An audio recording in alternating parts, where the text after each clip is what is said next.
Hi, this is Ken. Welcome back to the channel. If you are a Def Leppard fan and a Def Leppard vinyl collector, this is the video for you. I did post a couple videos about a year ago taking you through my entire Leppard collection from First Strike all the way through.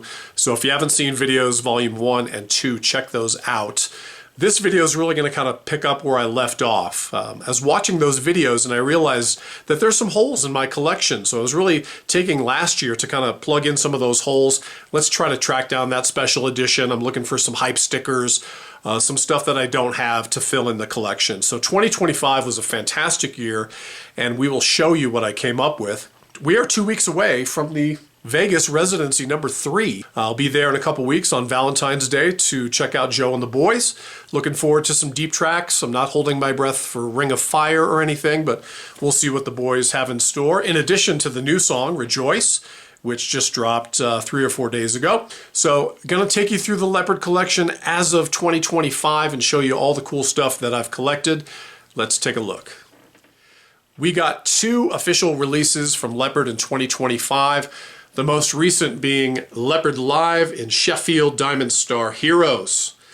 Great show. Loved it quite a bit. Fantastic performances. Bit of a paint by numbers greatest hits set. We do get some Diamond Star Halos tracks, Take What You Want, Kick, and this guitar. We also get Promises, which is not something they play consistently from tour to tour, so that was cool. Nothing earth-shattering, solid release. We enjoy live stuff from Leppard whenever we can get it. And let's be honest, it's a little bit of a stopgap until the next studio album comes out in 6 or 7 months. We'll see what happens. The second official release from Leppard last year was a Walmart orange and yellow vinyl greatest hits. This is a 10-track release. I bought a couple of these. This one just has my Hysteria free comic book day comic in the back. But I did buy a second copy just to take a look at the orange and the yellow vinyl. Pretty funny when you think back to my high school days. The high school I went to, their colors were orange and yellow, so I thought that this was kind of cool to buy a second copy and take a look at the vinyl. All right, some more cool stuff I picked up last year. Joe Elliott's Down and Out's Record Store Day release called the Music Box EP, featuring the previously unreleased track Virginia Plain. And now we get to some bootlegs. I did have volume 1 of Tokyo 1999, and Santa was nice enough to bring me volume 2. So thank you to Santa, and thank you to Mrs. Claus as well. Pretty sure this is the exact same show, Euphoria Tour 1999 in Tokyo. Kind of a cool front cover, very reminiscent of what Leppard did on their collector's edition box set, volume 1. And a cool photo of the guys on the back. But I will say quickly, what's with the typos on bootlegs? I think they do it on purpose. It drives me crazy. But on this release, we do have the huge hit single from Leppard, Pour Some Sugar on It. Typos make me insane. And here we go with more typos. This is the Rockin' Roots of Def Leppard, 10-track release from the Slang Tour. And if you take a look here, we got features Work It Out, Let's Get Rocked, Foolin', and Pout Some Sugar on Me. Pout Some Sugar on Me. Yes, the big hit single. You know it, you love it. Same thing on this release. This is a Slang-era, probably the exact same show. This one is called Rock Rock Till You Drop Live Radio Transmission. And again, once we take a look at the back, we have Pout Some Sugar on Me. Makes me insane. And finally, Don Valley Stadium, 1993. I believe this is a 2 LP. Some cool liner notes on the back. They've got all the songwriting credits and no typos. But if you look closely, between Animal and Love Bites, apparently nobody wrote those 2 particular songs. They just decided not to post who wrote those tracks. All right, let's keep going back in time. 1988, the very special promo-only release of Stumpus Maximus and the Good Old Boys doing Release Me, cover of the Engelbert Humperdinck classic. Say that 10 times fast. Engelbert Humperdinck. Obviously, Stumpus Maximus is Leppard tour manager Malvin Mortimer, and the Good Old Boys are the boys in the band. So probably paid way too much for that, but we live once. Next up, special edition of Pour Some Sugar on Me.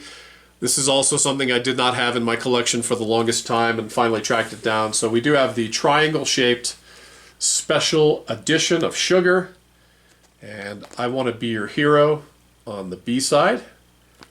Super excited to add that to my collection. And then the last Hysteria item, Armageddon It, limited edition. I will tell a quick story about this. I lived in Denver for my whole life and basically drove up to Boulder one time around 1993, 94, and I saw this in the bin, and I pulled it out, I'm looking at it, oh, it's 40 bucks or however much. Oh man, I want this. And again, for whatever reason, I walked out of the store and did not purchase it. So it's nice that 30, 35 years later, I can finally track down a copy of the limited edition Armageddon It box set, featuring the 12-inch single poster, 5 postcards, and an enamel badge. All right, so I went to a record show in Denver a couple months ago and found a couple hype stickers. This is the original Pyromania hype sticker featuring Photograph, Rock Rock Till You Drop, and Rock of Ages. Love these. Didn't keep my original hype sticker when I was 13 years old, so had to wait 4 decades to find that one. Same thing on this re-release of High and Dry from '84. It's got the sticker on there, features Bring It On the Heartbreak remix and Me and My Wine remix. This is the 12-track re-release of High and Dry from '84. No hype sticker on this pressing of On Through the Night, but the only reason I bought it is because somebody stuck an original flyer from a meet and greet in Denver. Meet Def Leppard at the Sound Warehouse at South University. This would have been on Monday, the 11th of April. You can win a 4x4 Def Leppard album art board autographed by the group. I wonder if there's anybody out there that still has the album art board autographed by Def Leppard from the meet and greet at Sound Warehouse. Let me know in the comments section.